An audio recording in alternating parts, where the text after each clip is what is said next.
Welcome back to part two of the introductory lecture.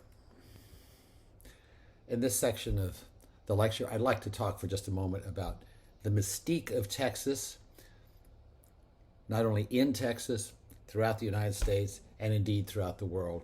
And part of that is the bravado with Texans for a long time having been known of, bragging about the state being the largest state among the lower 48, etc., etc. Well, this is the image of Texas to many people around the world. An image obtained by watching numerous movies about cowboys, television programs. The older generation grew up watching John Wayne as a famous cowboy actor and others. And here you see the terrain is flat, not many trees, very arid. And you also see a cowboy by himself here. For many, this symbolizes the individualism of Texas. Another popular image of Texas is oil. There certainly are extensive oil fields in Texas, but people think Texas is just covered from border to border with oil wells. And of course, this is a very iconic photo with oil wells in the background, and then we have cattle in the front. This photo, which we'll look at a little later in the course, is actually the famous Spindletop field in the early 1900s. I must admit, I only moved to Texas when I was 17 at the beginning of my senior year in high school. Certainly not the best time to move when you're about to start your senior year in high school. But in any event, my family was living for a couple years up near New York City, and my father was transferred to Houston to work for a large oil company. And we decided to have a vacation. And instead of flying to Houston, we drove down from the New York area to Houston, a really very scenic route. Well, as we crossed the Texas border in the northern part of the state of Louisiana, it said, "Welcome to Texas." And I was very surprised because I was expecting sort of the terrain I showed you with the photograph of the cowboy. Flat, arid, and East Texas, well, it is very flat. There are no mountains there really, but heavily forested.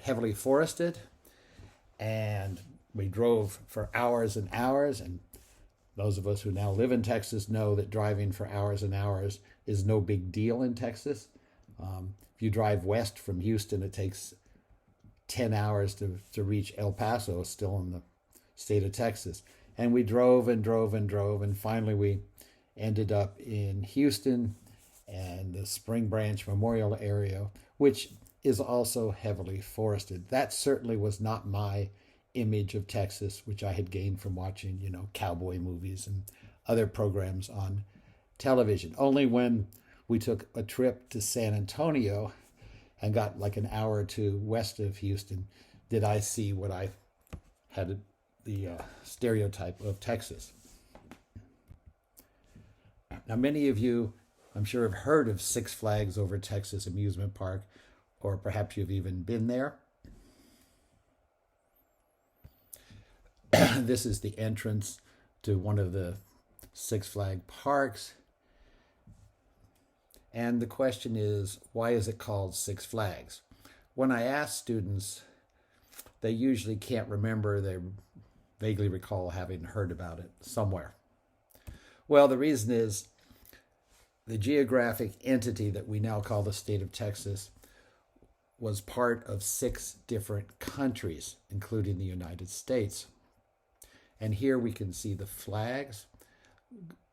We have, going from the left, the Spanish flag, France, Mexico,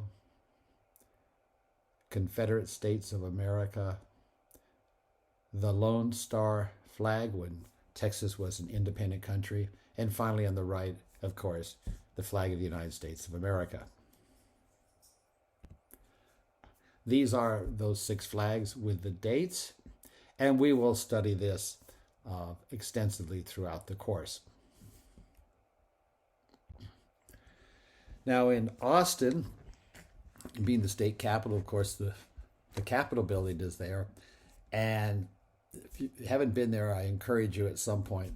You can even do it on a day trip. Go there and go inside the Capitol. And this is a photo of the floor of the rotunda in the center of the Capitol. And this is a very, very large seal depicting those same 6 flags that have flown over Texas. It's very interesting what flag is in the center. Not the flag of the United States of America. And of course, Texas has been part of the United States since the end of the Civil War in 1865. No, what do we see here? The Republic of Texas. So this was the flag, what comes from the flag when Texas was its own independent country from 1836 to 1845. And we'll study that later. And to the left of that, you can see an emblem of a man on a horse in white. That's another symbol for the Confederacy, the Confederate States of America during the Civil War. Now, many Houstonians in particular take great pride in the fact that the name of the city, Houston, was one of the first words spoken from the moon. This is a direct quote of the first statement that came from the astronauts when they landed on the moon in July 1969. Engine arm is off. That's just a technical message back to Mission Control in Houston saying they've turned the engine off. And then they say, Houston, tranquility base here. The Eagle has landed. Texans are also very proud of the fact that Texas was the first and indeed the only state to have ever entered the United States as its own country. Well, even Texas barbecue is unique. Texas barbecue, as you all probably know, is based on beef, whereas barbecue in all the other places in the United States are primarily based on pork. Now, that's not to say that Texas barbecue doesn't include pork. In fact, I've had some delicious barbecued pork in Texas, but the traditional basis is beef, and particularly beef brisket. Just a few more factoids to look at the importance of Texas for Texans, and indeed its importance in general. If you look at the dozen largest cities in the United States, 5 of those are in Texas. We have Houston, San Antonio, Dallas, Austin, and Fort Worth. As a state, Texas has the second largest population in the United States, second only to California. And this has great political importance because while each state has 2 senators in the U.S. Senate, of course, the number of representatives for each state depends on the size of the population. So Texas has a large delegation of representatives in the House of Representatives in Washington, giving it great political influence. In addition, of course, with our electoral system for electing presidents and the winner-take-all system, whereas whichever candidate gets the most votes in the state gains the votes of all the state's electoral college. The only exception is the state of Maine. So Texas is considered a huge prize in the electoral college. As Texans have been proud for a long time to boast, Texas is the largest state among the 48 lower states, with, of course, Alaska being the largest state. Now, Texas doesn't have the largest canyon in the United States. That is the Grand Canyon in the southwest. But it does have the second largest canyon in the United States, and that's the Palo Duro Canyon in the very northern part of the state, in the so-called Panhandle. and that is 800 feet deep and 120 miles long. A really impressive canyon. And there is a video in Canvas, I encourage you to watch, on the different geographic regions of the state. Well, Texans have been very proud since World War II, the fact that it's the only state with its own electricity grid or network. All the other states among the lower 48 are interconnected, and you have the eastern grid, which is, as the name suggests, the eastern part of the United States, and then you have the western states. But Texas decided during World War II it was going to have its own independent electricity network, and therefore we all saw the sad consequences of this in February 2021, when, thanks to a record freeze throughout the state, not only in terms of low temperatures but the duration, much of the electricity generation in the state had to close. Even the one nuclear power plant just south of Houston, which produced about 10% of the state's electricity, had to freeze because the pond of water outside that was used for cooling had frozen. Wind power was generally not available for several days because the rotors got a coating of ice, etc., etc. And unfortunately, because the state has its own electric grid, could not interconnect to the cables from other states. Other states had surplus electricity. Here near to Houston, Louisiana had lots of electricity, but they weren't able to bring it in. So Texas's independence in electricity was not such a great thing on February 2021. And finally, just, not of great importance, but in our brag list in Texas, we can say the world's largest colony of bats is found in Texas in some caves near San Antonio. Now, the phrase Texas-sized has come to mean something that is much larger compared to other objects of its size. And a good example for those of us who live in the Houston area, on Interstate 10, just the western part of Katy, as you're traveling west, is a huge Buc-ee's gasoline station. There are over 100 pumps, over 100 gasoline pumps there. And the car wash, according to Buc-ee's, is the longest car wash in the world.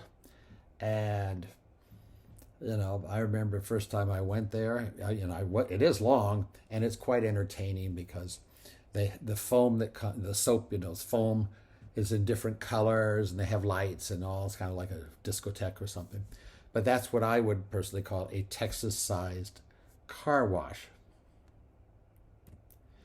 Now, the famous American author John Steinbeck, in looking at Texas, once said, "Texas is a mystique closely approaching a religion." Really? That may be an exaggeration. I know some Texans who would certainly agree with that. And in Canvas, in one of the discussion questions in this module, I ask you for your own personal views on the issue of the Texas mystique. Does Texas, do you think, really has a mystique? Or is that just, exaggeration? Part of your answer may depend on whether you're a native Texan or you just moved here. Some people taking this course, I know, don't even live in Texas, and you may have a different view. So I look forward to seeing all of your responses there. And by the way, these sort of discussion questions are not graded because I want people to say what they think. I want honest views, and I don't want students to just tell me what they think I want to hear so they get a good grade. Randolph Campbell is a famous historian of the state of Texas and written the best-selling book, Gone to Texas. And he claims Texas is, quote, an exaggerated version of the United States. And by that he means, in general, many of the what are considered virtues by many, many Americans traditionally in the United States are exaggerated in Texas. Examples would be personal liberty, the emphasis on individualism, and admiration for the super rich. And Campbell says that he believes those are sort of traditional values in the United States, and they're all, like everything else, exaggerated in Texas. And finally, I just want to emphasize that you need to take time to go through the syllabus. I know it's perhaps not the most exciting reading in the world, but go through it, note the assignments, the type of assignments, and be sure and make a notation of the dates for the examinations, as well as the due date for your paper. And many students go into their phone calendar, enter these dates, and then put a reminder, a week in advance or 3 days in advance to give them an alarm or something. Well, thank you very much. And in the next module, we're going to start by looking at the indigenous people in Texas, or what are commonly called the Indians, and then we'll look at the earlier exploration by Europeans. Thank you very much.